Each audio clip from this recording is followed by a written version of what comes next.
బాలామృతం పిండితో ఇంకొక మంచి రెసిపీ చేసి చూపిస్తున్నాను. 2 కప్పుల బాలామృతం పిండిని మెత్తగా మిక్సీ పట్టేసుకోవాలి. దాంట్లోకి 1 కప్ వరకు గోధుమ పిండిని కలిపి పక్కన పెట్టుకోవాలి. స్టవ్ మీద గిన్నెని పెట్టుకుని 1/2 కప్ వరకు పంచదారలో కొంచెం నీళ్ళని వేసి పంచదార కరగనివ్వాలి. బాలామృతం పిండిలోకి 2-3 టేబుల్ స్పూన్స్ వరకు నెయ్యి, కరిగించిన పంచదార సిరప్ ని వేసి బాగా కలిపి కొంచెం పాలను పోసుకుంటూ చపాతీ ముద్దలాగా చేసుకోవాలి. అస్సలు నాననవసరం లేదు, ఎమ్మటే చేసేసుకోవచ్చు.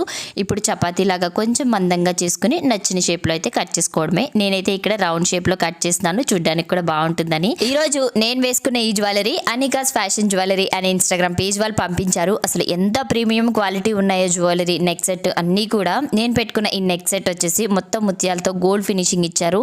ఈ ఇయర్ రింగ్స్ అయితే కెంపు స్టోన్స్ తో, వైట్ స్టోన్స్ తో నక్షి ఫినిషింగ్ లో అద్దిరిపోయాయి అసలు.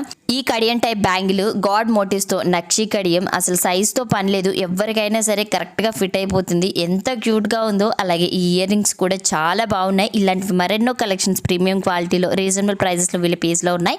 ఒకసారి వీళ్ళ పేజ్ ని చెక్ చేసేయండి.